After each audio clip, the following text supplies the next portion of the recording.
Our next guest, I got to tell you, I've been looking forward to this ever since I found out. I've got 6 guests here with me today, and to my immediate right, I'm going to have to read these so I make sure I don't get the names and the dogs all messed up here. Dusty Meyer. Correct. With Midas. Midas, yeah. Okay, Midas. And then we've got Bill Helton in the middle with Judy, and Shirley Johnson on the end with Sara Belle. Welcome to all 6 of you. It's okay, Sara. Everything's fine. Hey, Judy. We're talking about service animals. What's the difference between a service animal and just a regular dog? Can I answer? I have a very simple answer. A service dog is one dog for one person for one purpose. Mm-hmm. So they stay focused on the person that they are serving. They're usually for anything from diabetes to epilepsy, blindness, heart conditions, things that the dogs have to stay completely focused. That's why you do not pet a service dog. Really? Yes, sir. Well, that's why, if you notice, I got permission. Yes, you did. And now you've been educated. So therapy dogs are for everybody. Yeah. You get to pet them, love on them, and interact with them. Oh, gosh, I had a dog like... People that a service dog actually does something. These guys don't Yeah, really, these guys are just they spoiled. don't do much of anything. They're here to love on. All right, you are involved with the Sheriff's Office. Yes, sir. With the canine unit. Is there need for for a service dog there? I thought they just wanted attack dogs. Well, they've got attack dogs. We've got dogs, search and rescue dogs that go out and track. And I used Judy in the sheriff's office because there's so much stress. You can imagine the stress that a police officer is going through, and especially.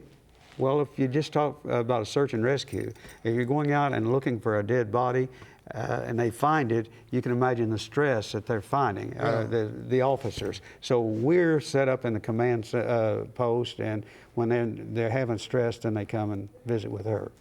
But, you know, something comes to mind. I think Oklahoma first saw how important they were here at home when the Murrah Federal Building was blown up, and they brought in dogs to help search.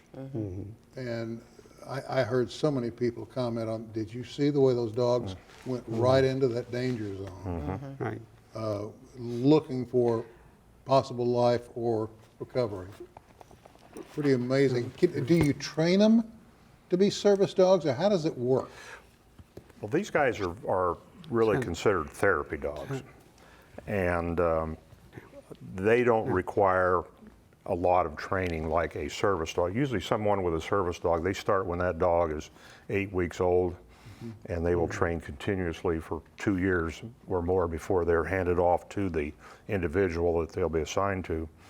These are personal pets, and they are obedience trained, but they have the temperament to be therapy dogs. As you can see, they're all very calm and very mild-mannered. They love other dogs. They love human beings. We work with the obedience end of it, but these dogs are born with this kind of temperament. It's not something you can train into them. So you must look for certain characteristics when you're trying to decide, will that dog work? Yes. Yes, sir. Yes, sir. I'll be darned. You told an interesting story before we came out here. I'd like for you to repeat that story, if you will, involving this type of animal. It was my previous therapy dog. His name was Eli, and he was also a Great Pyrenees like Sara, but he was black and white, and he was in his final testing for his therapy registration. And we were in a facility where there was a gentleman that was catatonic, and he had not been interactive for 3 months. He's sitting in a wheelchair, won't respond. And the staff kind of shooed me away. They said, and the dog insisted. He wanted to be next to this man. So we went over, and my dog slid up underneath the man's hand. He's in a wheelchair.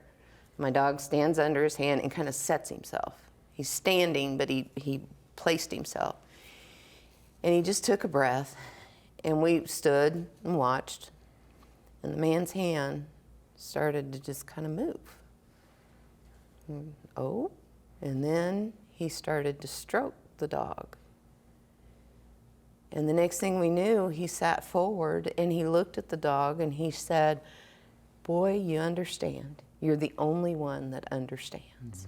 And it was the first time he'd spoken in 3 months. How'd the staff react? And the staff was in tears. Right. They could not believe it. And it was his breakthrough moment. He was able to be interactive and a part of their community from that point forward. I would gather then from what you just told that you all have seen similar things happen, Oh, have yes. you not?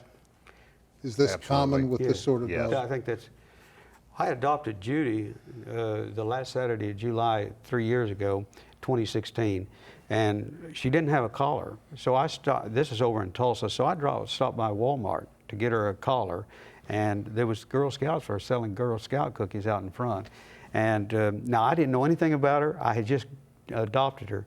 But anyway, the little Girl Scouts, there was 3 of them selling up at a table, and there was a little girl sitting behind, that was younger. Judy just went over and forced herself, laid beside her, put her head on her lap. The girl shoved her off, not really hard, but just pushed her off. Judy just kept putting her head back on.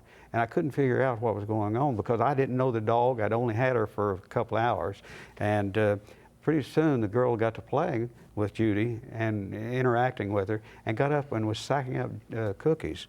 Well, the mother came over, tears in her eyes. She said, "You don't understand what happened, do you?" And I said, "No." I said, "My dog and your daughter really hit it off." She says she's got autism on a real high level. She says she's got sensory problems. She said, "I can walk up and touch her and she will go into a seizure on it and hear your dog, and she's sacking up cookies now." And she said, I've never had this in her entire life. Immediate reaction. Immediate reaction.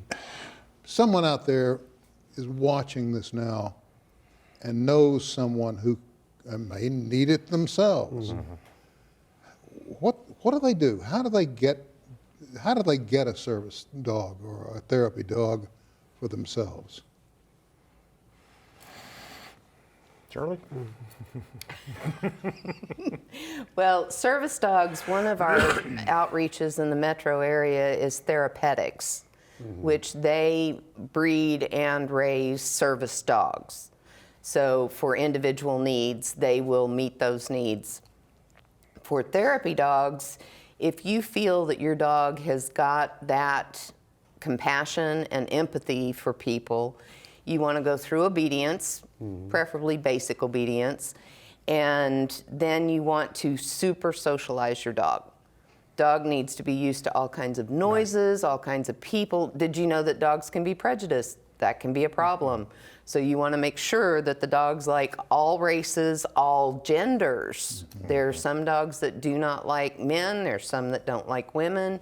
And if you've got one of those dogs, chances are they're not going to become a therapy dog. These 3 dogs are registered under Alliance of Therapy Dogs, which is a national umbrella. They're based out of Cheyenne, Wyoming. And they provide us with our liability insurance and our rules and guidelines so that everybody's in a uniform agreement as to how the dogs will be utilized and how they will behave when they're working. We have a pretty rigorous training, not training, but it's a testing and observation program for these dogs where we take them out into society, we take them to medical facilities, we take them to, one of the places that we like to take our dogs is Bass Pro, because in Bass Pro you have a variety of sounds and noises and smells and interaction with the public, and we will walk the dog through that facility to see how the dogs do, how they handle that environment. And then we take them to hospitals, nursing homes, and we'll see how they handle that environment. Oh, I'll tell you what, I would wear a collar and you could take me to Bass Pro anytime. Hey, thank you all for coming out and bringing these wonderful animals. And you and me, Judy, you and me. I can tell with that They were stare. making contact. Yeah. With eye contact. Yeah, We're in, really. baby. Yeah, we'll fist out in a minute, all right? Thank you again very much for coming. Well, thank you. Thank We're you. very, very grateful. We're all out of time. Thank you for being a part of it today, and we'll see you next time.